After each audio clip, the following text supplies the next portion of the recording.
بسم الله الرحمن الرحيم. الحمد لله رب العالمين، والصلاة والسلام على سيد المرسلين وعلى آله وصحبه أجمعين، أما بعد.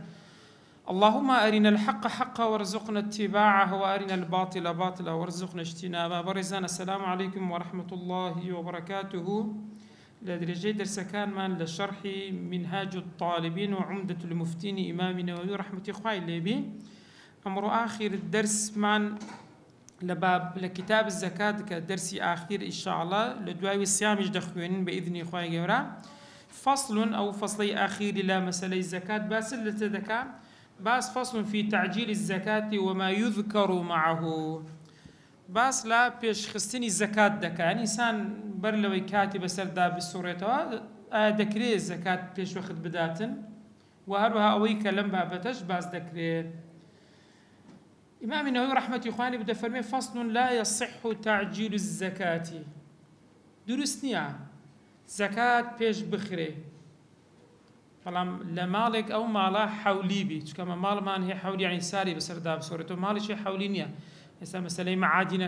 كان زكاني كذا تتراوا أو حولينيا والساري بسردانا صورته في وزناكاتنا لمالك شيء أجر حولي بساري بسردا بصورته دروسني إنسان بيشي بخاد لسكاتك على ملك النصاب كاتك ملكك دقات نصاب يعني لبيش مرشي نصابة تنابي بيشي بخي تكون مال بخوي تسان شرطي تداك نصابي لدري دو هي كم يندبي بقات نصاب توم يعني حول بيشي ملكي نصاب أو بهيز نوعك ببيش ناخري يعني كسك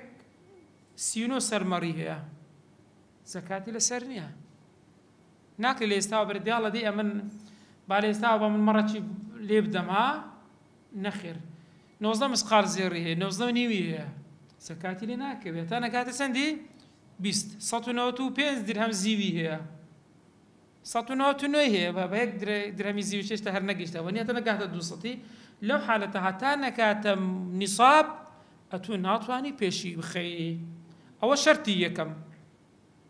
أول شرطية كم بلام دكري أتو أورو بيو خاون بيس مسقال زر أورو بيو خاون سلسر بزن يامر أو بقيش النصاب ونيا للروج قيش النصاب أو زا بيسي بتهيا بيسي بحولي دكري أمن أورو قيش من النصاب بون منا دو مانتي بريا لإستوى قنين زاري حولنا كم دكري ببيش حولي بخميانا تفرمي ويجوز قبل الحول بلام اللي بيش حولكي درستا كواتا تسن مرزي تدابون خوي دو مرزا اگه مرزا كاتا دي درستا كواتا لچهان مرز درستا لحولكي ريت بيدا دا بلام لنصابكي ريبي نادري آگه دار من باشا بريزان اوش ببالقيت كبيغمبري خواه صلى الله عليه وسلم العباس مامي بيغمبري خواه رزاي خواه اللي بدا فرمي سأل رسول الله صلى الله عليه وسلم عباسي مامي بيغمبر بسياري ليكرت في تعجيل صدقته قبل الحول كتب بيغمبري خواه دكريب بل لو يسار بسر دا ملكي نصاب بصورته ومن سكاتي بدم فرخص له في ذلك بيغمبري خواه رأي بيدا كواتا لشرط الدوام رأي بيدا وكو تسوا وكو كسيك سيون بخوا كسيون دي خواه كفارتي لسرا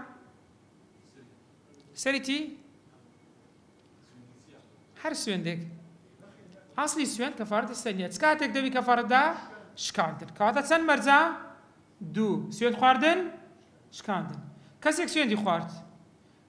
زاني نابات السري بيش شكاندن درسته كفارة بله درسته شكا دو مرزا يجوانيا يك سوين دي بخواد دو بيش جيني أوش عينه وكو أوه كواتا لير اللي نصابك ناتاني بيشي خي بس لحولكي تتاني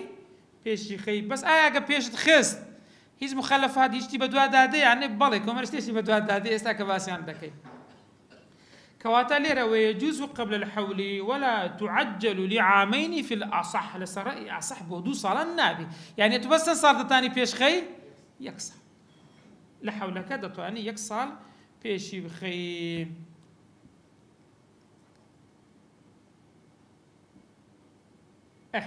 وله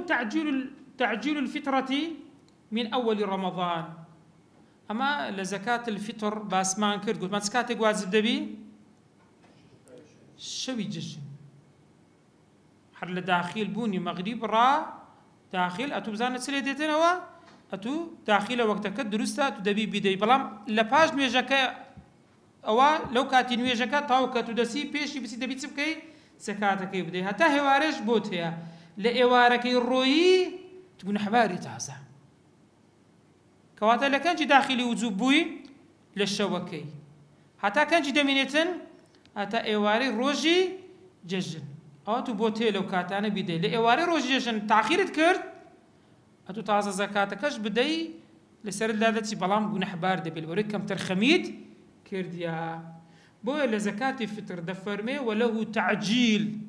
تاني بيشي خيل لزكاتك من أول رمضان هلا بدايتي رمضان كواتا ويش مرزيه دو مرزيه يك رمضان دو ججن كواتا ما مرزيه كما هتدري دروست إنسان بيشي بخاتن هلا بداية رمضان بوي هي بدايتن أوش ديار إمام مالك رضاي خواي لبي أو ريبينا داتن أو بلقي حديثي بيغمبري خواك لصحيح بخاري هاتيا كذا فرمي كان ابن عمر رضي الله عنه يعطيها الذين يقبلونها وكانوا يعطون قبل الفطر بيوم أو يومين بروجك دوروش يعني يستاهموا زانان متفقين روجك دوروش بيجاجن دروس بدري أو وكو اتفاق بس لما ذهب إمام الشافعي دكري لبدايات رمضان أتو زكاة فطر بدي شكرا ما دام دو روج ريبي بدري روجا كان تريش قياسا للسروي دروست إنسان زوتر بداتن برام تكري بيش رمضان بدي زكاة فطر نخير والصحيح منعه قبله بلام لسرأي صحيح مذهب الشافعي دروسني أتو بيش رمضان زكاة فطر بدي زكاة فطر ها برزان بحالتي هنا كان زكاة مالنا أو زكاة كزكاة فطر بس هو هذا دبي بدو مرز يك رمضان دو جشن يستاهيز مرزي شنو هاتدي وني أنا رمضان كداخل بوي نجشنا كاش بويا تطاني لبداية رمضان زكاة فطر بديت وكو جوازي وقت هروها وأنه لا يجوز إخراج زكاة الثمر قبل بدو صلاحه لسرأي صحيح شا جائزني إنسان زكاة بروبوم ميوجات زكاتك قبل بدو صلاحي يعني بيش أو ميوكا بي بقاتن بيجيشتن سيها هم جار تري أجا بتمانا كان بندرن بركي دا ها هندي دين شيء دا شيرن بوا بيجيشتيا كاتا قبل بدو صلاحي دبي بركي دا بيجيشتو بيتن بس تعوش فينا جيشتيا كاتا لو كاتيش درستا ولا الحب قبل اشتداده دنك حتى الرق نبي أويش بوينيا بدريتين دنك جنم تعود برقب بيتن بيش رقبوني دنك كواتا أو دول لبروبوم لا ميوا دبي بيبقى بركي بو بيتن لدنكو دانا ويرش دبي رقب بيتن دنك والصحيح أنه يجوز بعدهما ولا دواي أوانا شهر زائز يعني باشا كبيرا جيشتو تلك كان طاو رغبون أو دروستا بلام حتى بيشي تخمين كردن بيشي أو كوا طاو وشيش ببيتن إنسان ذكري تخمين بكاتن أو كاتي لي بداتن بلام بيش بيجيشتني بركة أو دروس نيا بري آخرته بيش بيجيشتني هر كرتشيني استفادة نيا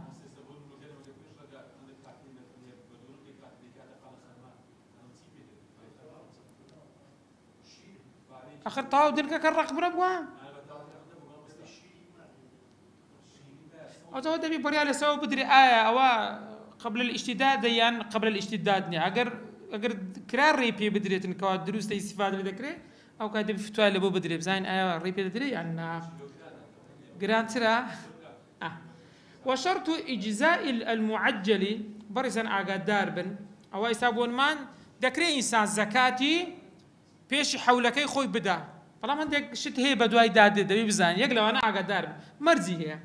يكم شت وشرط إجزاء المعجل يعني سي زكاتكي بيش خوي بيش كاتي خوي تيا بيش شخصيا يكم شت بقاء المالك أهلا للوجوب إلى آخر حولي أو كسيك زكاتكي ددا بون منا لإستاوى جيشت ملكي نصاب فلا حولي بس دانا السراوة دبي أو كستاوى كصالك تاوى دبي أهلي وجوبي هرما بيتن أهليتي وجوبكيتيا هر ما بيت النبي أو كات يعني بنو من أجر مرت يخو مرشي نامني تاسو دبتت مينا دبت ورثة استخواتر أجر شيد بي هر بخوي أصلا ناتاني بدأ دبي كسر كبي كسر برشتي بكوانيا زاد دبي أهليتي وجوبي أو كسر دبي تاوك آخر حول هر ما بيتين وهروها وكون القابض أو يك زكاة دركة أدي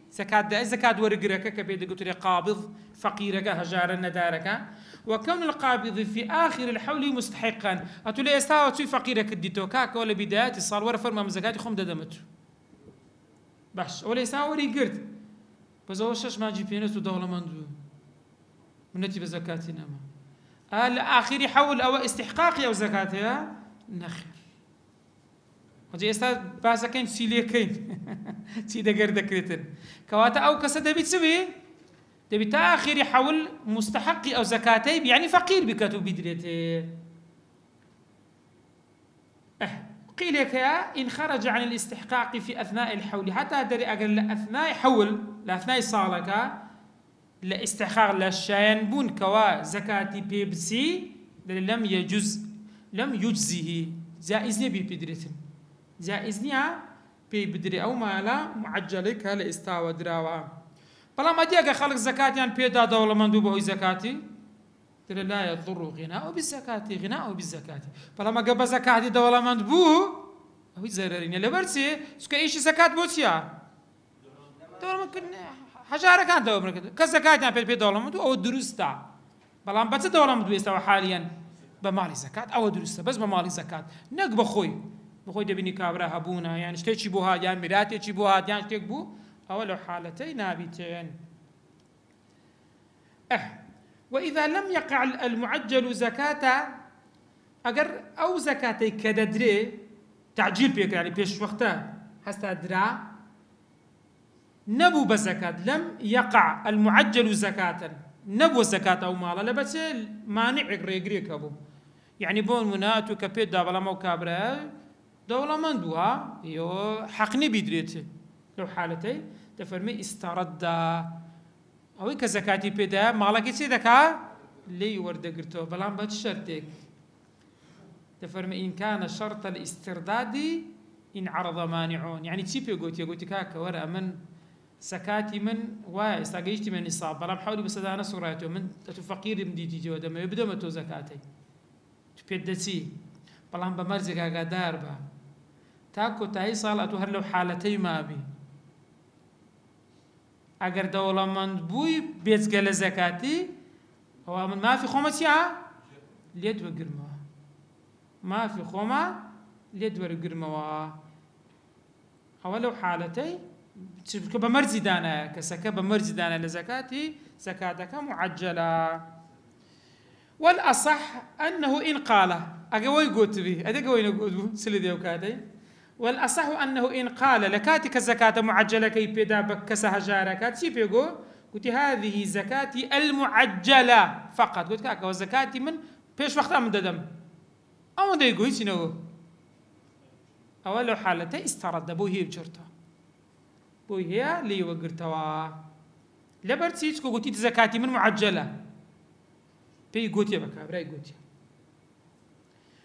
وأنه إن لم يتعرض للتعجيل أدي قوي نقو كاكا وزكاتي من بيش وقتها يكسر سود دستينا ولم يعلمه القابض أو كوريج دقري نيزاني بك أو زكاة الزكاة معجلة يا بيش وقتها تفرمي لم يسترد بوينيا لي وقرتها وركو بخوي كم ترخم بوا لو ينقوتي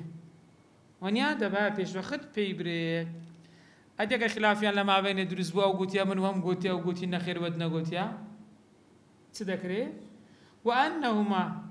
هم مالكك هم قابضك وزكاة ورقرك لو اختلفا خلاف لنوانيان دروس بو لا تدرس بو في مثبت الاسترداد آية بيقوتيا أجر بون منا زكاة معجلة أو يتوقع حالة قرايان قشتي بوليد ورد قرموا يان وين قوتيا قصة براز دادن دري صدق القابض بيمينه قابض وكسي ورقرك كابانا كرك تشيست حاليا مالكا لا ورقرك لا فقيرك كواتا قصيوي براز دادن دري بس حالتك بس سويندي خوارد قوتيا تو ودنا قوتيا كواتا تواو ناتواني لێی وەرگرتەوە.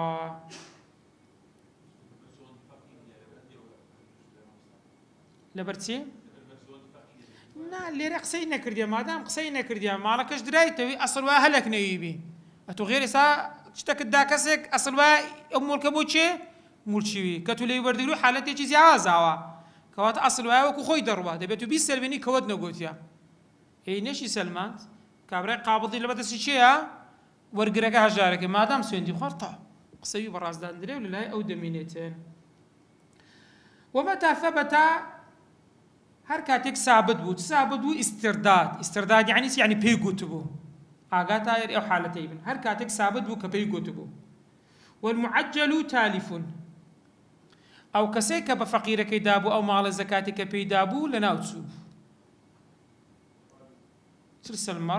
سەرمەڕێکی پێدا سەرێکی لێ ناکەوی سەرمەڕێکی لێ دەکەویتن دا هەژارەکەش پوختە جوان پێویستی پێ بووە هەژار بوو کوشتیەوە خواردووی. دواتر بەر لەوەی کە ساڵ بسوڕێتەوە ئەو کابرایە مەڕەکانی تووشی شتێک بوون ئافاتێک لێیدا دە12 چی لێ مردن کە دە 12 لێ مردن و چلەکەی هەر نامێنێ ینی ماڵی زەکاتەکەی نەماوە نیە نیسابەکە نامێنێ تێکەچی نیسابەکە کەواتە لێراوە دەتوانی وەگرتویان نا بەڵێ بە ئیسترداد ثابت بووە پێی گوتیە لێ دووەرەگرمەوە ئەگەر وا بوو لەو حالەتەی چ دەبی بەڕێزان دەرێ وەجەبە ضەمانه واجبە ضەمانەتی بکاتن. زەمانەتەکە کو دەکاتن ئینکانە مثلیەن ئەگەر وەکو خۆی هەبوو وەکو خۆی وەردەگرتەوە ئەگەر مەڕ بوو وەکو ئەو مەڕە هەبوو مەڕێکی لێ وەردەگرتەوە. ئەگەر قیمەت بوو شتەکە وەکو خۆی بەدەست ناکاتەوە قیمەتەکەی وەردەگری ئەو کاتەی. باش ئەگەر هات وەکو خۆی نەما بوو قیمەت بوو قیمەتەکە بەچ کاتی حسابەکەین تو سعری ئەوڕۆ لەوانەیە سعرێک بی ئەو کاتی کە پێیدایە سعرێکی ترە دەرێ والأصح اعتبار قيمته يوم القبض أو روجي كوري قرتيا لو روجي أو مارا معجلي بيش وقت بدا حسابي تذكري أو كاتي ذكرت بتسندي بوا حسابي أو ذكرتين أدهاتو للاي ما بس نقصي بسردهات بوا مالا وأنه لو وجده ناقصا مرة كي بيداد بو نخوش ببو مرة كنا خوش بلا وازبي ونيا مرة كلاقش كابو لو حالتي تذكاتن تفرمي فلا أرش ورناقر يعني مرة كبلاقش كابي بازعي فيش ببي هاوي بردقرت لمقابل أو نقصي كلام على يدوز به هيج أرشينيا هيج زيادة يعني طولي وينيا بوينيا وربقريتين كواتا ليرة باش عادي أو ماوي كابرا لو أنا استفادة لخورية كي كردبي لو أنا الشيرة كي لو أنا فرخي كربي أوي منفصلة زيادة بتولي هيتي ورنا قرتها أوي متصلة شوكو خوي مرة كي لا أو قلوبوا ورا قرتها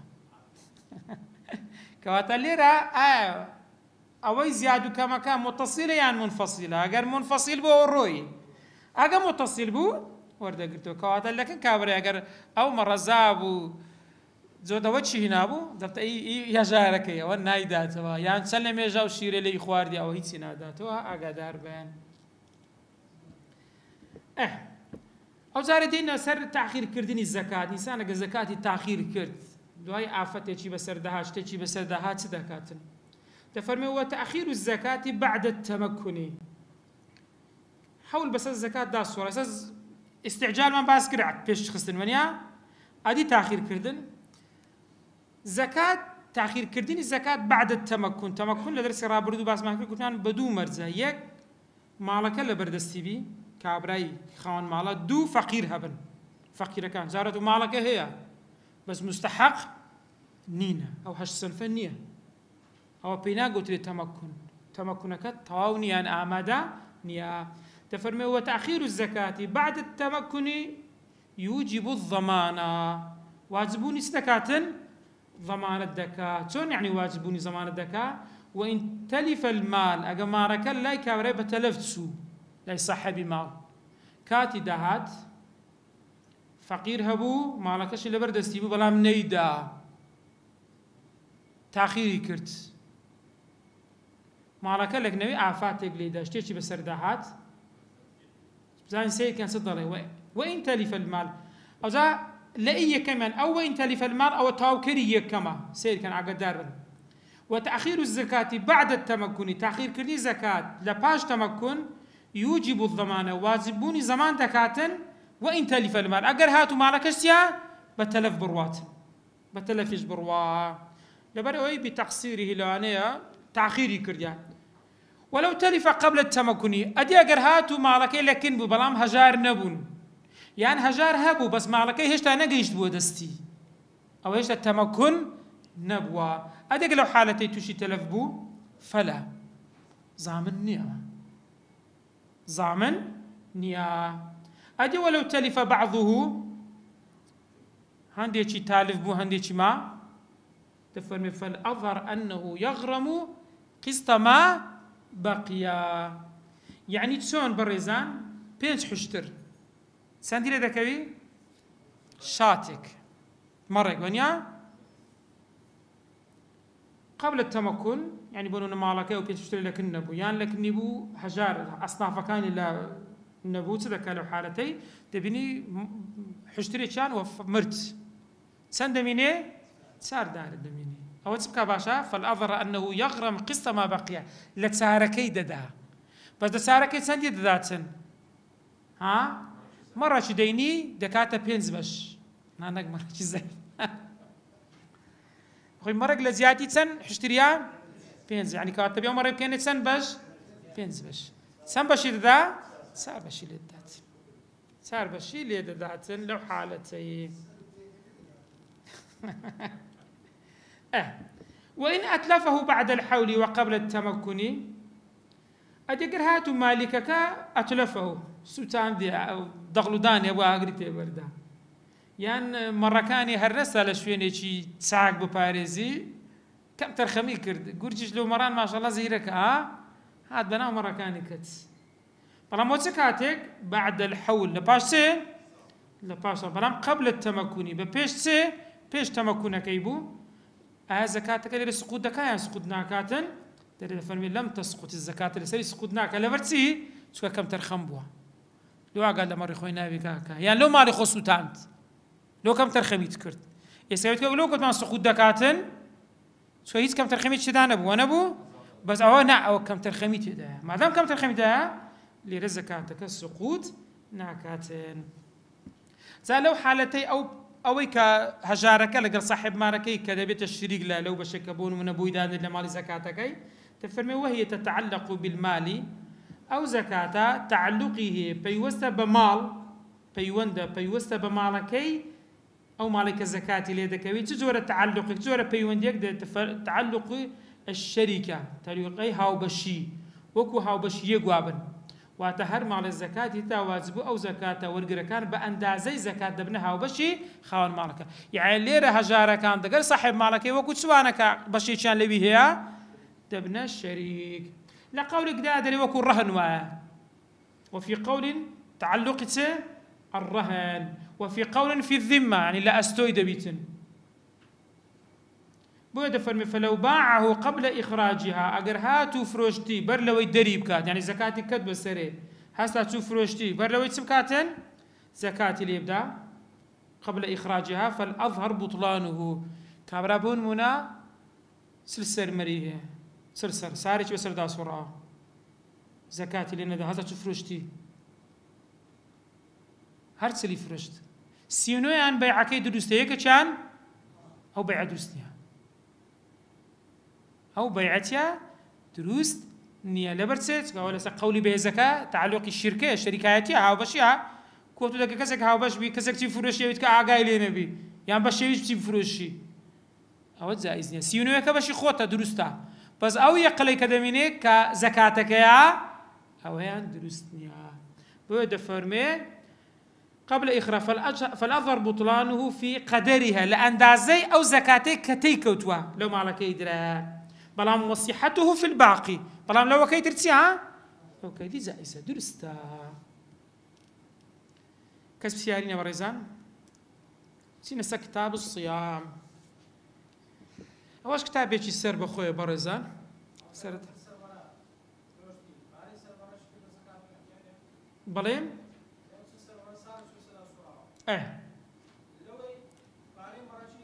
ئەوە چیان لەو فەقیری قازانجە پارەکە قازانجە یان سەرمەڕەکە بەپێی کات و ساڵ گۆڕانکاری بەسەردادێت دواتریژەوە لێرە ساعیەکە و کەسێک کە زەکات وەرگرا و دەبی بڕیار بدە لەو حالەتەیە ئەگە گوتی نەخێر سەرمەڕەکە ئەولاترا ئەوم دەوێتن دەبی ئەولاترا و بدرێتن صالحی فەقیر چتێک لە قازانجی فەقیر داویتن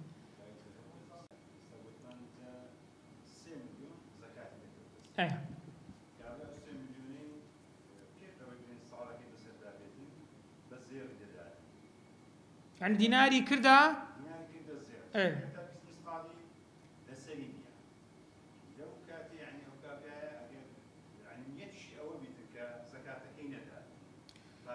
لێرە هەردووشیان ماڵی زەکەوینە هەم پارە هەم زێڕەکە مەگەر زێڕەکەی بکری بداتە خێزانی لەبەری بکاتن بیست قالەکەی لەو والله حتميا نقول نحبار اگر خاصة نيتي فير كرتن بلا زكاة اگر نيتي بي زكاة ندا او قول نحبار دبيت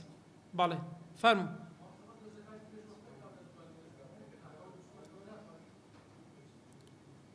بخوي نصاب وحوله كنصابك هاد نابي بدا زاري زكاة بدا دكري درست تعجيلك وثمان درست ونيا بلام اصل واحد حولكش بس دا بصورته ونيا كحول بس دا صورة واجب دبي تازه دبي بيداتن بس بيش أنك جائزة بداية نا جائزة بدات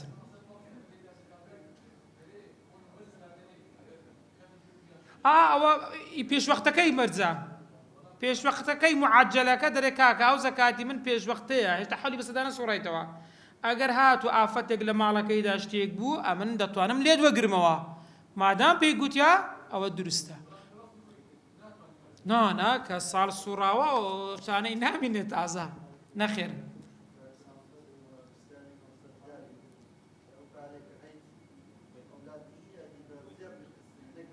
نعم أورو لصالحي فقير الزيوكي كل الزيوكي زيادة دكوي نقل زير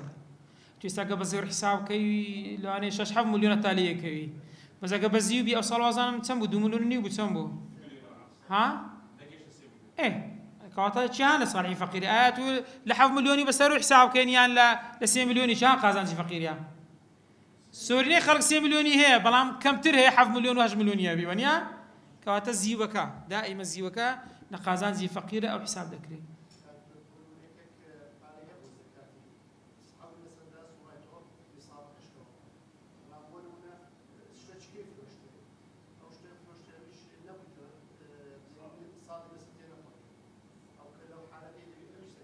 أو بس ما كرت قلت ما إنسان يا تمالا كان يشتكاني خوي يعني قصد كاتو بون منا أو أمره جيشته ونيا أو كمان جيش أجا حساب كاتو دبي وهمو ما جز كاتي بداتن أو قلت ما رأيت زوانتر أو كإنسان بيك زاري هموي بداتن حر هموي يستبون من الراتب بان من الراتب بيني نوا بون من الراتب توقرت راتب مانجاني أما لا تسنموني براتب راتب مانجاني راتب فبتانا كي وزناهين راتب مانجاني كابرا بون من الراتب وقر جيش 3 مليوني لو رجع جيش 3 مليوني أو بوتسه بون نصاب سيدا مني أو زاري حولي دميني ونيا أتو 3 مليون حولي كامل بس دا صورة ونيا بس أتو لباسو همو ما جي بارز زياتر ونيا بس ما كان دي حولي بس دا صورة نخير ونيا سيدانا صورة أتو أجر إي وزبية كم بدي كواتا باش مانجش كش دبي إيش هانش بدي باش مانجش دبي أو هابكي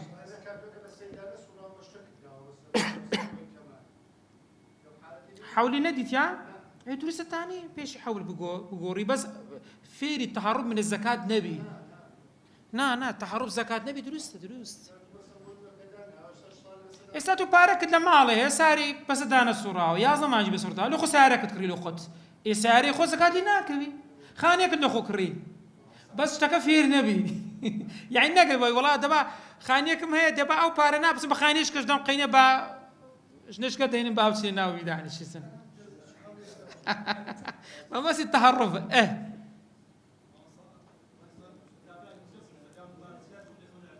باريتي والله زور زان هدفنو دروسني باري زكاتي بستنا ومزقوتي خلافي لسرا وبصراحة إنسان خلق خلاف الدور بخي باشا كتاب الصيام هو صيام تبرزان لغة بيدا قلت لي إمساك يعني خو قرتن مريم سلامي خوي اللي بتيجو لسورة مريم آية 6 إني نظرت للرحمن صوما فلن أكلم اليوم إنسيا أصلا قلت إنسيا جناكم كواتا أصلي الصوم يعني خو قرتن تابعوا القرآن الصوم هاتي صيام شاتيا صوم عامة خو قرتن لها مشتك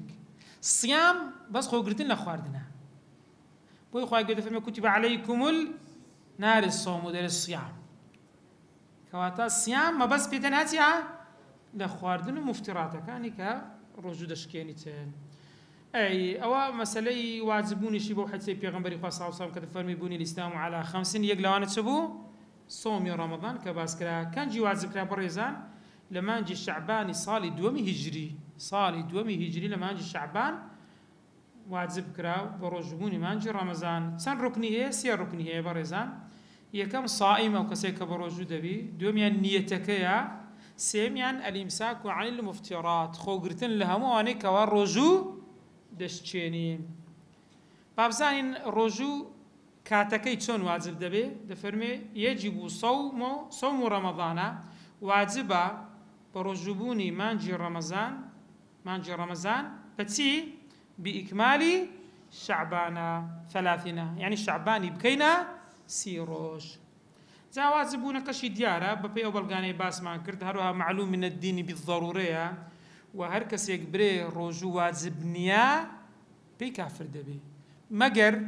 نزان بي يعني تعذبوا بتا مسلمان يعني لشوين يكبي دور بي لمسلمانان أو أنا أقرنا لي قبول ناكريتن بلام كس يقدري واجب بروجينا بي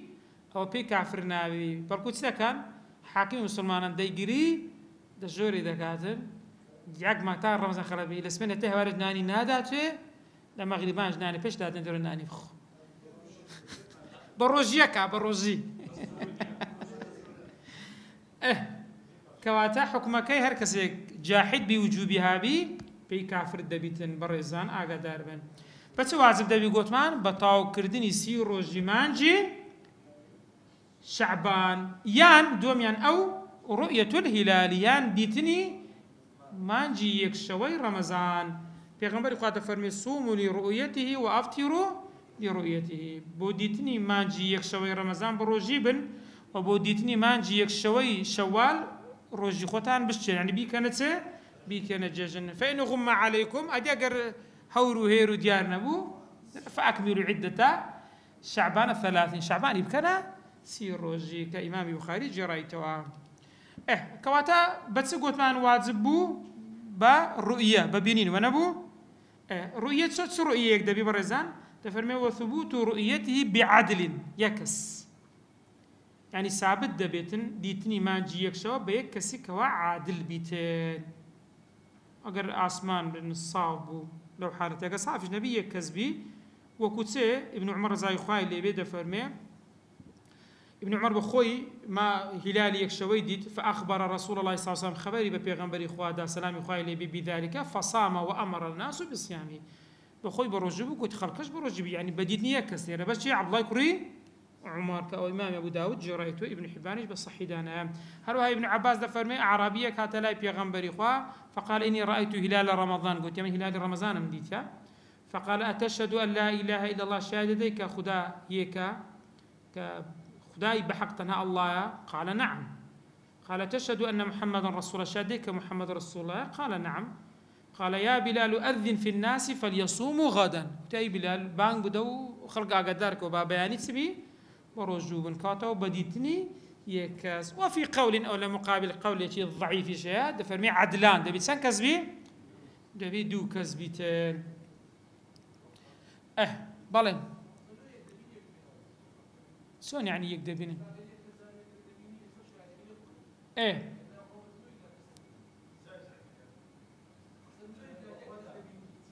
نالو شرنيه كذبيني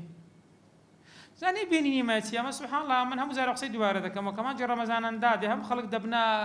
سبيدنا فلك ناس يا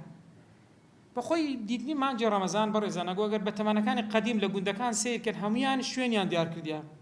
يعني انا لبدايات الصالح متابعي مانجا كان همو مانجا كان نقبز ما جرى رمضان دەزانی هەموو مانگجێ لەو تاریخی لەو شوێنەی مانگ بە دەردەکەوی کەواتە دەزانیتن بۆ نمونە هیلالی ڕەمەزان لەو شوێنە لەو کاتەیە دیترا هەوە نەدیترا ڕەمەزان نیە کابرا هەیە ئێستا لێی پرسی مانگ لە چێ هەردێ لە چێ ئاوا دەبین نازانی یان زۆر جار ڕۆژی دوم کە مانگی دەبین دەرێ ها وەڵڵاهی وا ئەبزانم ئەوە یەکمان خواردیە بەڕێزمە تۆ نازانی مانگ حەزمی چەندە نازانی واتۆ خۆ لۆ قسان دەکەی تۆ کە دەری یەکمان خواردی ئەوە یەکسەر لەسەر دوازم دەبی ڕۆژێک لەسەر دوازم دەبی کە خواردیدە تۆ بۆ ئیشی خەڵک نییە کەسانێک دەبی ببینن بزانن شارەزابن متابعی مانگیان کردبیتن هەر ئەو ڕۆژ ئیشی بە مانجێ دەچیتن ئەوزەلانە لە دوای مانگ کە نەزانی مانگ کە لەوێ ئاودیویش دەبی یان بە دەریش دەکەویتن دەچێت لە شوێنێشکە سەیرەکات ئەوە کێشەکەیە وشرط الواحد شرط أو كسك يعني يقعد لك كوتمان باسكت العدول دبي كابرا شي عادل يعني فاسق لا مش كابرا فاسق لا خوال انا ترسله وقريها حويج ببري هوني يان بابي سوانا بلان لا عبد ولا امراه بلان نعبد نعفرد لبرانا الا روي شهاده او انا ليان ورناجيريت لبرس ليان ورناجيري زور كاسيدري كاكا ويسام قد الله افرد دكا كاكا ديتني مانغ او شاديدان مافا يان اركا اركا كاينيه دابا منين خويا بكنيتت ونيا اكا ما افتح خوت بري وراكا وما فهم لي سندرايتا اركا ما انتبونا كذا بك ابنا متابعه بيت دري بزانيا سل ايواري بزاني تاريخ زوتر بيش روج اوابيتر سكا بيش روج اوابون مانك بدي دري حسابني اكا داربن تبي الا تبي دواي خور اوابون بيتن اوزا كاتا دبي كسكا عدول بيتن وروها عبد افرد نبي واذا صمنا بعدل كابرايا عدل هاد قلت كاكا مانك ديترا مش لسروي بريار حاكم بريار اذا كاكا بروجيبا بلام ولم نرى الهلال بعد 30 سير روجي بيسو ميش تمانك النديس صدق انه حالتي بريز عندك كاين السيويك دري افطرنا في الاصح سير روجي خطها كرتها بيشنا بيك ججن تبي بيك يعني حتى تفهم وين كانت السماء مصحية يعني اگر اسمان صاف والطاوش ديار بيت انك هوريج نبيت بس ندي ترى ما دام ندي ترى ونيا طاوت يكسر يعني بون منا لسر الشاهد يعدل الحاكم برياري ذاك كبيان رمضان سير روج الريك ما طاو كرت 30 ما طاو كرت لو شوي جيشن ما نديت سن متابعي ما نديت ادبي بكاين السيفيك نخير دي كاين جيش اسكو سير روج خد قرت طاو سير روج قرت بيزدان كان بيكيت السيفيك لو بكاين السيفيك ما نديت يعني اديك لا سيدوج نديت خطوه وناري كاتليرا داعينيا لبرتو مدي خوي كماكس او باريسيه لسي زياتر مان نيه ادي او شي معنا هي دبين صالانه لشوينك دبين دري لشوينك نابين دري ها والله فلان كدوله كرديه فلان كني كرته لو حالتي سر دا برزان اذا رؤي ببلد اقل شوينك ديترا لشارك ديترا لزم حكمه البلد القريب لمذهب الشافعي قدار بن بس او شاري كلي نزيكا يستا مسافه كاتان بدريم سندا او كلي نزيكا او لازم لسرويش او سبكاتن او دبي بروجي بيتين دون البعيد بلام دورنا شاري دورنا في الاصح لسري اصح بقول من بلدي قريب بغداد وكوفه حساب كرديان بغداد دقه كوفه لما بين الشام دور حجاز وعراق حساب كرديان العراق لقال حجاز ونيا او عندنا والبعيد بقول درية الإمام النووي بعيد شو قياسك يا بريزان مسافة القصر يعني 8 كيلومتر يعني أقل شوي نقدر درا 8 كيلومتر لهر صار دوري لازم للسريات سب كانوا أنا بروجي ل8 زياتر بو دكري بروجي نبن قيل شيء وقيل باختلاف المطالع قيل هيدرنا مطلع يعني شويني خور هراتني ليك جوازا شوينا كان يعني قلت هذا الصح والله اعلم او الصحيح ترى لان امر الهلال لا تعلق له بمسافه القصر لذا امام النووي الراي دوم ترجع دكات مطلع كان نجم مسلي مسافه قصر كشكو مسافه قصر كرترا مسافه قصر 8 كيلومتر يسهول ربو ثمان سيلو لان السورة كم تري جونيا تقريبا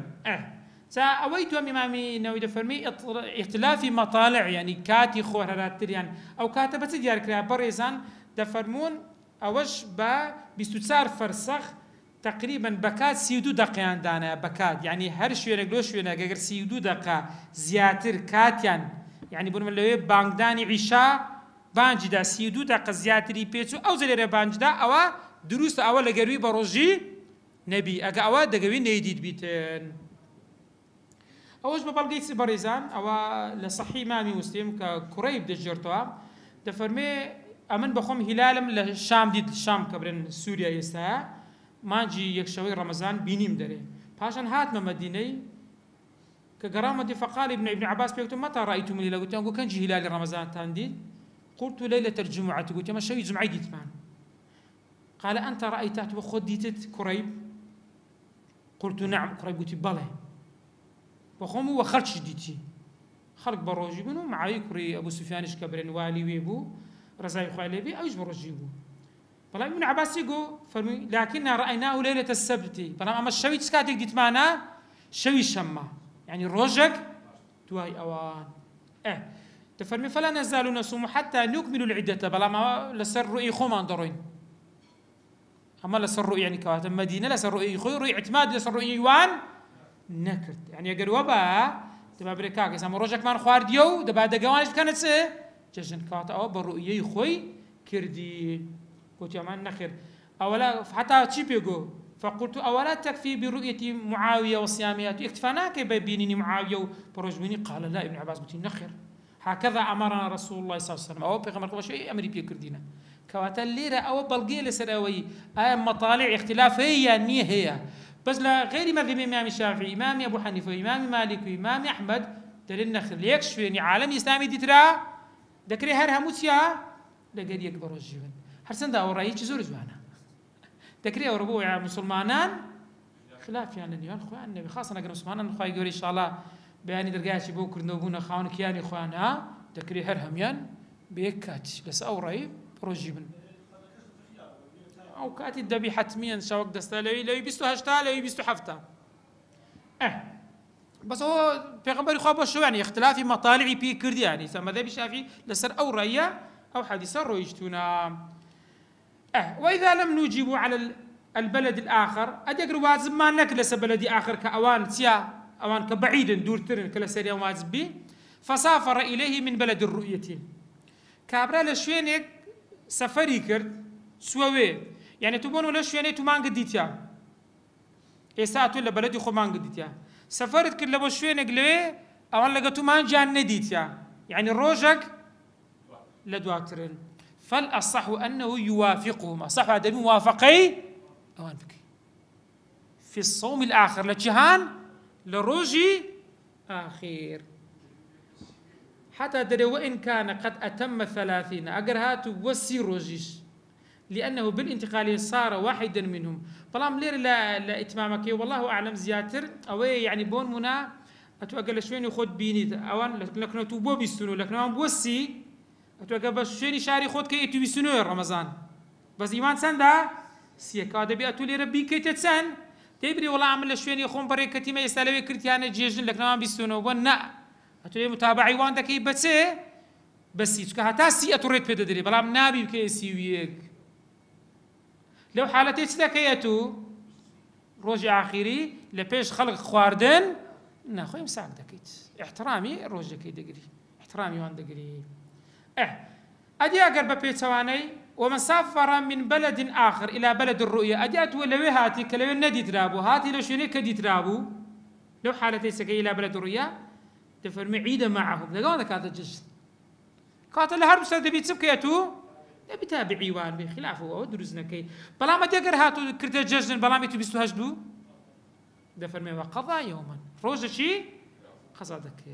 كواتو نبي كتشوي اتو بوبيستونو يوانز كرديانا جزن من يا دي تبيان اتوري والله كاك اخرين من قيدين يا من اخر كوده بيستو هجتي بيم نا بيك جزن روجتي قصابك وا سكا نبي رمضان كم تربي لا بتبيستو هجت بيستو هجت يا ومن أصبح معيدا كسر كردي بججن معيدا كردي بججن، فصارت سفينته مثلا إلى بلدة بعيدة أهلها الصيام، دري كذا كردي ججن سويش سفينة كيوغا كاتي تقدير بسبب بوكرة تفضلن كشتي لنا وبحر الرويشتيا تي لو زارش كشتي شوية دوري أنا ودور درويشتن إلى بلدة بعيدة أهلها الصيام، بلام كاتو كردي تججن سيو لك نواني سيا لك نوان رمضان، فالأصح أنه يمسك بقية اليوم، يعني تيا خواردن ناخوت خواردن ناخوي أولا لسر رأي لسر رأي على الصحيح رجال مقابل الصحيح ده فرمي أغلبات زمن يلول الإمساك بكاتن لسه واجب للسريع أولا مقابل شيء هي باشا قاعد دار وإنسان دائما كمان جيك شوي رمضان يجدبينيان هل هم هلالك دبيني يعني السنة بإنسان أو كلام مسندي دارمي هاتي ابن حبان بصحي دانا تفرم بيغمبري خوا كاتك كمان جي هلالي دديد ذا هلال يعني يك شوي همو ما كان تفرموا الله أكبر اللهم أهله علينا بالأمن والإيمان، خوا بومان بجور يعني بومان تنابي أو مانجا هم بأمن أسايش هم بإيمان باور، والسلامة والإسلام سلامة بون إسلام بون، والتوفيق لما تحب وترضى سرما بخيان توفيق ما ديبوي كخوش الدوي بي رازي ربنا وربك الله وقسم مخاطبي هلال دكا فرمي خداي إيما وخداي توما بس بي هلالا كواتلو حالتش أو دكاتين أركان مرزكان الصوم بريزان فصل في أركان الصوم زال عندي شوين دري الشرط لعندي زيان دري الركن سكادر فصل النية شرط للصوم اللي بشرطه هنا أركان كان يعني كإمامي النووي هرب خوش لشوين تربى الشرط ناوي هنا وهي كم شد النية دوم يعني الإمساك عن المفترات يعني خول لها مشتك روجي الشيني خود بقري صائم أو كساش كوتيا بروجي دبيتين يكم شد دفرمي فصل النية شرط للصوم نية هنان نية بون مرزة لبوتشي لبو بروجي كروج من عبادات إنما الأعمال بالنيات بلام محل نية برزان قلب يعني بتسي بضل بلام هديك كسيك بزمان هنا بلام ضلي دقدان أبو دروس زمانك إن نخل ولا تكفي بعد فرمي ولا يشترط التلفظ بها مرزني إنسان بزمان بليتن بلام قر كسيك بزمان هنا هروكو يستعمو ما جرى رمضان دفينين ها نيتو ما يسبيني لو ما جرى رمضان بروج دبن بريزانا وخلاف شيء لسر هي بلام قد دار بن بيغمر صلى الله عليه وسلم سباسي حج سكيدة كين كقراوة مالي أوي روجي السنة بقولي عايشة داشي ما دان اسمعنا يا قلت اسمعني فقال إني لفظي عن لفظيا إيه لحد كردني لبيك حجة لبيك عمرة لفظي عن لفظنيا لسربريني قرباني تيجو اللهم هذا عني وعن أمتي لفظي عن لفظنيا في خمر يخال لفظي هنا يعني أقصد زور دروسني زور كسيدري والله نتينان بلفظ بدعية يام في خمر يخوا نيجوت أدي أوسي حديث تعزب اسمع كردو تسلك ها مهم هنا يعني هنا خلاص كات الليرة أما خلافات دروسنا كاين خلقانك يعني ما بس يا بخوي حتى لما ذهبي الشافعيش دري أصلك تشين درا مرجني زمان بزمان بخوي دري مرجنيا بلا ما قر هناي درستا نابن بدعك تذكرت نابن مخالفة السنة زورا وكاكا حسي في غنبري إخوة لو زيادة القوت إنسان سيد كوكين كاكا حتى أقر باس يتبعتك هو يتباع الدليل أقدري والله هو قياس النظام زور أقسم عن قياس العبادات نيا أقصى زور تكريها بس قناعك أقصى دروسني زور تحقيقني ليش بيني أخوي كتابة الدوري وقراني برو بخينها القياس في العبادات في مذهب الإمام الشافعي بس لعبادة قياس أنا هي النبوة أزو بس مذهب الإمام الشافعي لما ما كانش برو همية برام زور زارشت دقوتري برسمي بشكل باس ناكري أنا برو دراسة من هذا كام كبرو وصلت شنش فين برو قياس العبادات كده ملام وضلين دليل النية قاتلين مثل الإمام الشافعي أو قياس سروشتان ذاك باشا بريزان بلام بخوش عندنا ولا يشترط التلفظ بها مرزنية یەکشت هەیە بەڕێزان پێویستە ئاگادار بین کەسێک گە شەوی هەستا نانی خوارد لە بەوەی خواردی و لاسپێنیا من بەهێز بم تاوەکو بە ڕۆژی بم تەنین ئەو نیەتە دروست نییە ئەو نابتە نیەت بەڵکو دەبی برێ ئەمن نانەکەی دەخۆم بۆ ئەوەی چیە بە ڕۆژی بم نەک لە بۆی برسیم نەبی کەواتە دەبی سەومێکی هەرچیە دەبی ڕۆژبوونێکی هەر تێدابی لە نیەتەکە یان هەدبی لە ناو دڵدا ئاگاداری ئەو بابەتەی بێن ويشترط لفرضه كقطمان نيت مرزا بو صوم سكاتك من يدبينين ويشترط لفرضه التبيت وهروها بمرزا بو واجبون نيت شو يعني او نيت تدبي للشو ببيتن او تستدين باسي وخلاف دكين يعني ايقاع النية ليلا شكا بيغمبر خواده فرمي من لم يبيت الصيام قبل الفجر فلا صيام له هركس يقاقر للشو نيتي بروجو بوني روجي داهات في النبي او الصومكي بو حساب نيا او اقدر من برزان لمذهبي امام الشافعي دكاتب بلقى بو رمضان بو واجب تبي تسكاتك بي شو بلام لبو سنات درسته بروش بيش نيوروش انسان درسته حتى لمذهبي امام ابو حنيفه رحمتي خوای لبي نويج صومي واجبش تفرمي حتى بيش نيوروش درسته يعني كسك اگر شوي لبيري كربو نيد بيني رمضان لبيري كربو لما ثبي ما بي ابو حنيفه رحمه اخوي لبي درسته حتى بيش نيوروش او قياس لسدك حج سكي بيغمبر اخوي كلا سنه باسي كرت فاني صائم او عام دك هم لبو واجبي هم لبو سنتي بس امام الشافعي ناس جواز زكاته واجب دبي ببي حديثي دبي بس دشو بيتن سنه درسته بروجش درسته ذا ديزا خلافه ما له دروس دبي هم شوي نيت بينين يانا او خلافه هي لما ثبي امام الشافعي برز انا قدار من هر روج عبادته شي سر بخويا روج عبادته شي سر بخويا سكتون اتو دانس بني لفجر بيد بتاعو كنجي مغرب ونيا دعاء مغرب اتو اوانك حرام وليد كني كيسا كواتا عبادتك تسيلي هات بسرا روج دوام عبادتي شي تردتها بس امامي مالك رحمه الله عليه خوا خيري ابن سليره لو ياسان كردينا تفرد دروس لبدايه رمضان انسان نيتي هم يبيني بلام اقدار من لما تلبي امي مالك ايش كسا روجتي لنا وراش كان تبين ويكاتو ديسان او تشون سير رمضان دكا هموي متكامل يك بارتسا امام الشافعي تشون حساب دكا يك تشون نويش بيني بتنيا نيورو بتنيا او سير كم برزان زور كسي زور نزانه زور زار هدري وخلاف فقيتيا اتو تينا قالت تيبقي زاني وزانا برزانه تشون سيرو عبادتان كذا هي لزاويك سيري كرديا ببلقاوش نقص له خوب كردنوي ذا اوابو شوازيا بو دم انسان للشو نيه تثبيتا والصحيح انه لا يشترط النصف الاخير من الليل بلا مرزيات ولا نيوي اخيري بي زاني اولو باز نكاتن اساتو من نوي جدك تسكاتي ني تديني امني سدس من يجي مغرب ليري كم نيتو ميسير قعد ميجي مغرب ليري بريدكم دروس نيتي بينم ها دبين نيتك مقارن بدقرتسه تكبيري الله اكبر ليري بو باز دكاتن ترى مرزياتو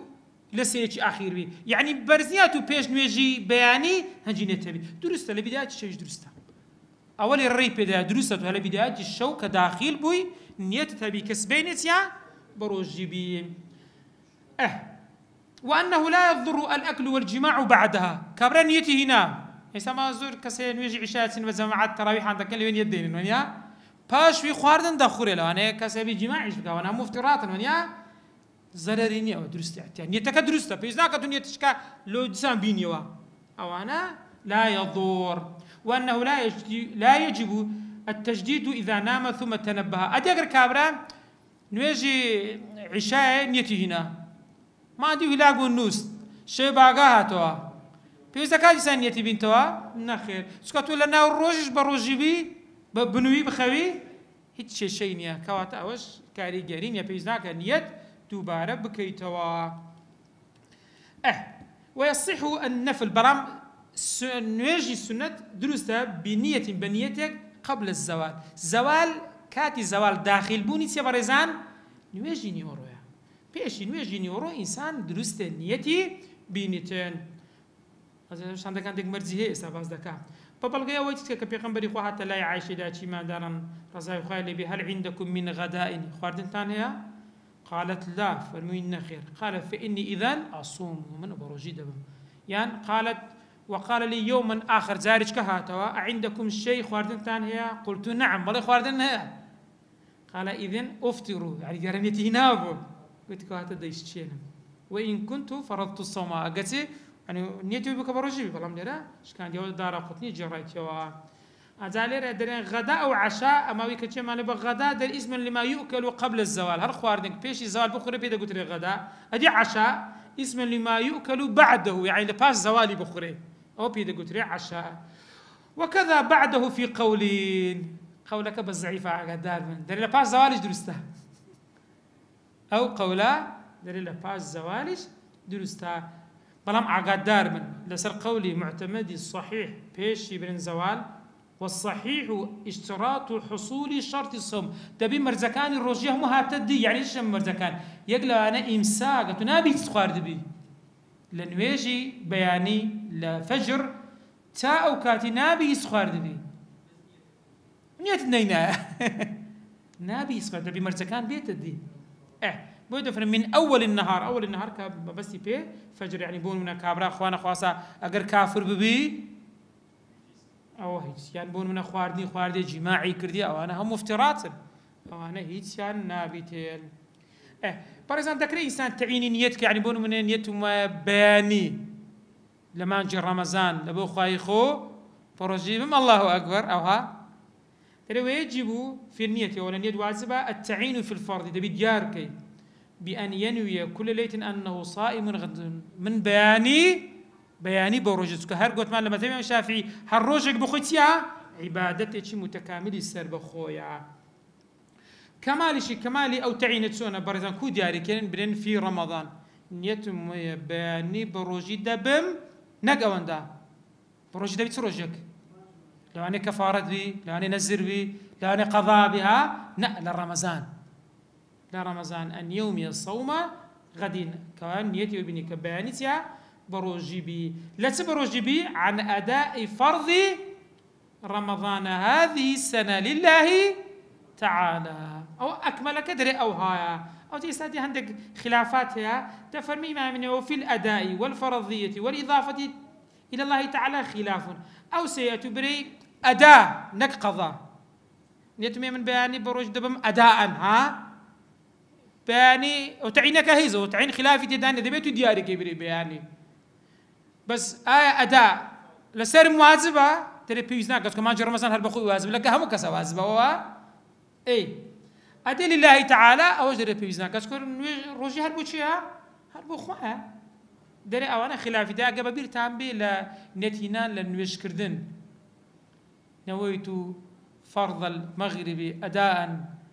لله تعالى فلا إيه باسان قلت ما أنا وانا هيك يعني تنا أصلي المغرب فرضا كذا قلت لي أوان دا الله أكبر وتواو بودير لما سلي أداء لما سلي بري فاضبة لما سلي بري لله تعالى أو خلافي تداء يعني أقول نشري دروس وانا بس بري نيت ما بياني لما نجي رمضان بروجي دبم بله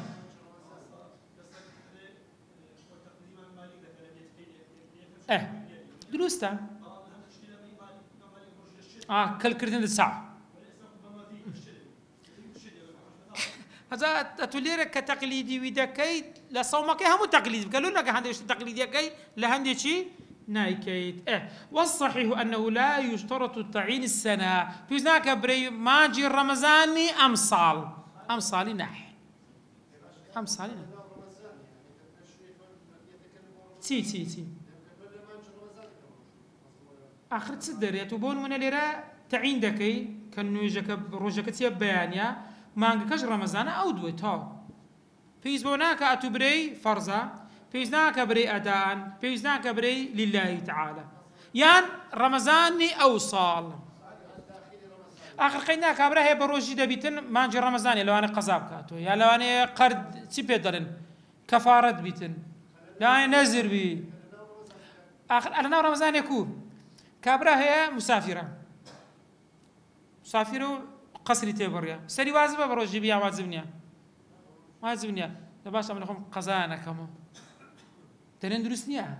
او حالته دەگرێت دروست نیە نابی بڵێ وەڵام من قەیدی نییە مادام لێمە ڕۆژی ڕەمەزانم ئێستا لەسەر نییە باقە یا کەفارەت دەکەم لەسەر بوو با نیەتی وی بینم نەخێر مامە هە بە ڕۆژ دەبی چ ڕۆژێک بگری دەبی ڕەمەزانەکەی بگری بۆیە باسی ئەو شتانە دەکرێتن ولو نوى ليلة 30 من شعبان أو باسی ئەوە دەکا ئایا ئینسان دەکرێت بە شەک ئەگەر ڕەمەزان بوو سبێنێ بە ڕۆژی ئەگەر دەکرێت ئەگەری بێختێ چونکە دەبی نیەت نابی تعلیقی دەبی جەزم بیتن تفرمي ولو نوى ليلة 30 من شعبان أجر سوي 30 دري ها غير 30 تأكيد بياني سيا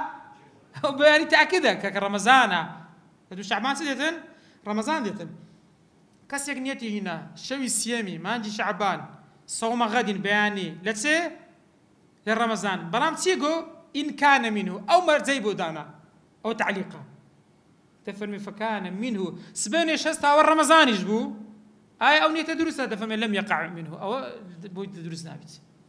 لا بس تدرس نابي بتعليق يتكي بتعليق هنا يعني بس توا أجر رمضان بي خو رمضان يجبو سيش اللي يتوكل بالتأكيد شعبان ناب تسيبيك بوي النية نابي بتعليق بي يعني نابي أجري تدابت نابي أجري تدابي والله موج مرزي بودانا إلا إذا اعتقد إلا أجر هاتو اعتقاد هذا اعتقاد بمعنى الظن هاتي أجر الظن قماني وابو كونه منه يعني بون ونجيلي بوا بقول من يثق به كسانك بيانغوت زي سيقنا أو كسان لك نوي زي سيقيا زي أو كسا حتى دريق عبد يجبي من عبد أو إمرات آفرد يجبي أو صبيانا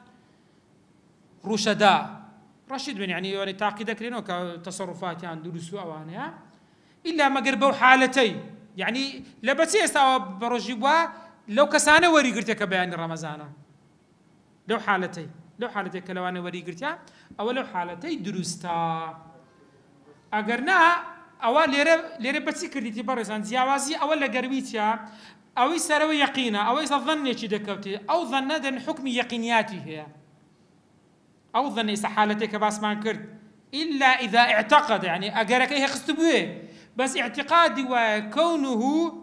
منه سبيني لمانجي رمضان برام تون زاني سبيني مانجي رمضان بقول من يثق به بقسي كسك او سيقي بها با او منج عبدك بي با افرتش بي يان من ضالي راشد بن با اوانج بيتن او لو حالتي دري او ظنا حكمي يقينياتي دبيتن اگرنا وكو اصل قلت ما نابي تيب كوتي نابي اگري بكوتي بلا ما مصطفى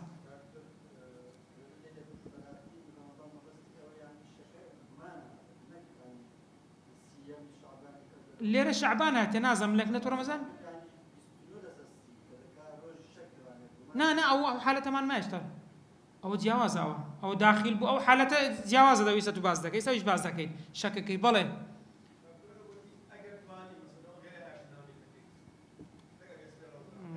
يعني هو دقرته سرت وانا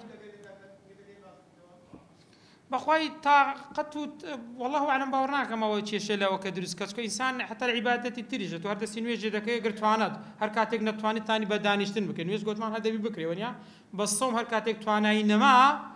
درست انسان بروجي نبي او جوازه او تكا اجر لكاتا او اجر لقدرتها جواز عند قال يكو ابزان منيا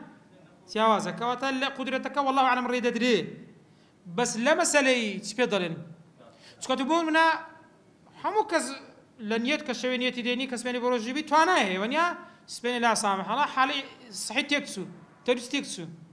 جيش راديك دكتور قدامي بشيني كواتا درسته بشيني لا حالتي هو او دقوي جواز او كم حالة او باسي كاتي تدا نابي لكات تعليقي تدابي بس قدرتش تيجي جوازها ولو نوى ليلة 30 من رمضان او حالتي دوما ما مستحيل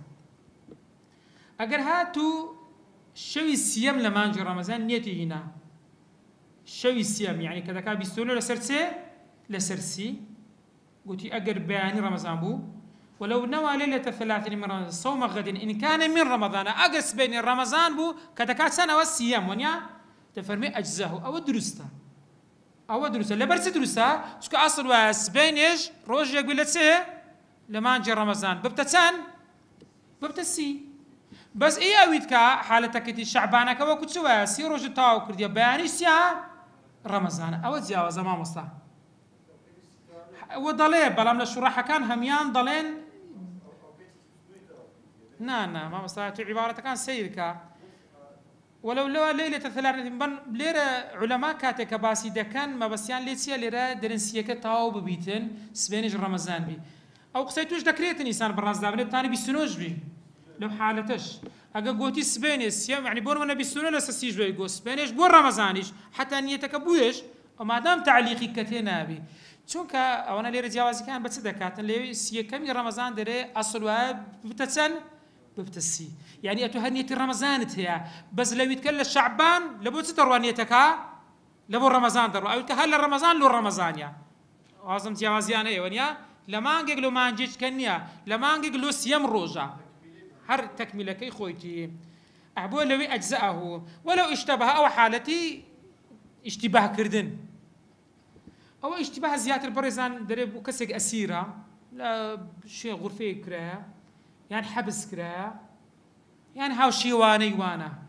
أو دري نابيني خبري ناقاته يصدق هاي غيره مسلمان دبي تقدير بك دبي اجتهاد بك ونيا احتمال لشوينه قالوا جيراي مسلمان نبن وقام مسلمان لو انا بيت دالن كاكا ما جي رمضان هات لشوينه كدار له كفر جيراي هيز خبر يجنب ويش تجنبي تو مسلمان ياخذ دبي تقدير بك تو لو صالي روزه دبي ما انقش بروجبي ما جي رمضان ونيا صدق لو حالتين ولو اشتبه كسي اشتباهي بو دروز بتا اسيره محبوسه يقلو كسانا هسه صام شهرا بالاجتهاد ما نجيتيان بروجيبو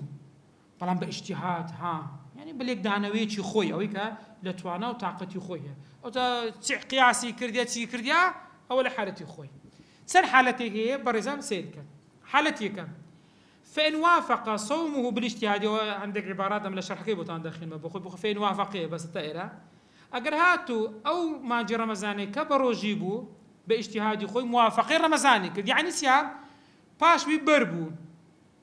قلت يا خصم كسكاي والله يعمل فلان كتاريخي روجا كان اللي يقداوا بون من شيز روج بيش زعمن دستم بروجي كرسي روج مقرد باش انجي وسي روج كاش ديبو ما قلت يا والله قسكاي راستا شيز روج بيش يسا ما جرى رمضان دستي فكرت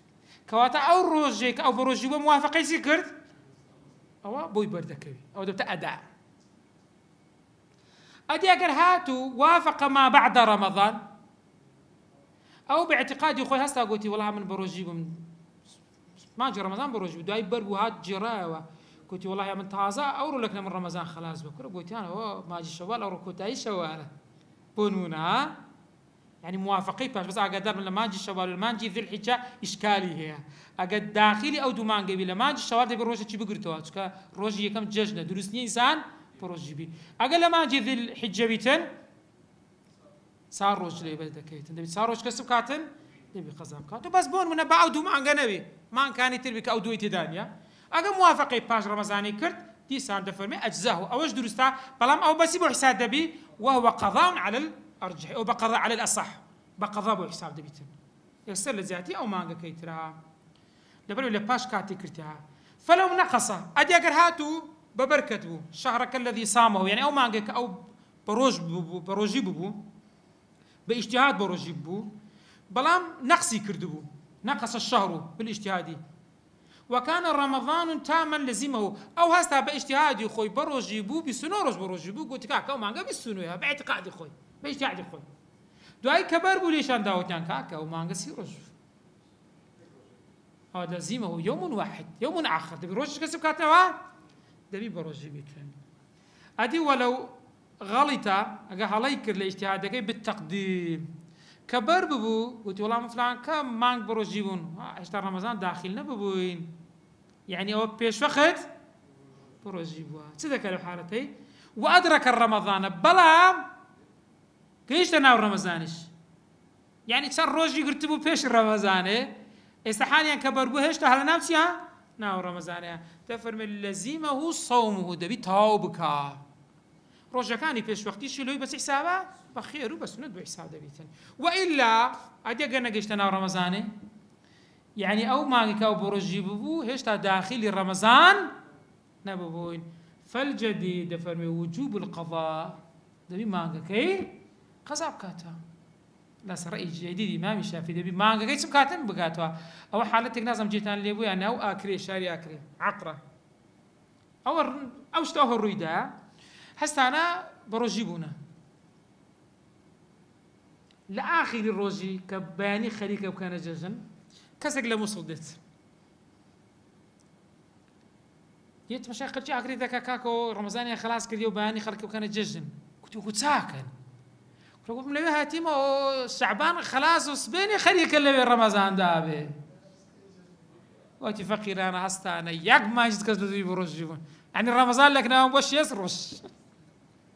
زو حالة إنسان يعني أجد تقديمي كنت بيتسب كاتن دبي بقرتو ناقص آخر شيء بيوان قد دالا ما بيش وقت نقرتي يا بابا بكوي أو النابيتن أقدر بسكو عبادة لبيش كاتي خوي حساب نابيتن أو بس يا آخر حالة دكين بريزان لما سروي أفرد دبيني باك دبيتو لسوري مانغانا يان نفسا يعني من ضالي تعزى بوا ولو نوت الحائض أقرأ أفرتي حائض شوين يتي هنا صوم غد سبيني كبروجبي قبل انقطاع دمها كأستكن يتي هنا هشتا خيني نبسرا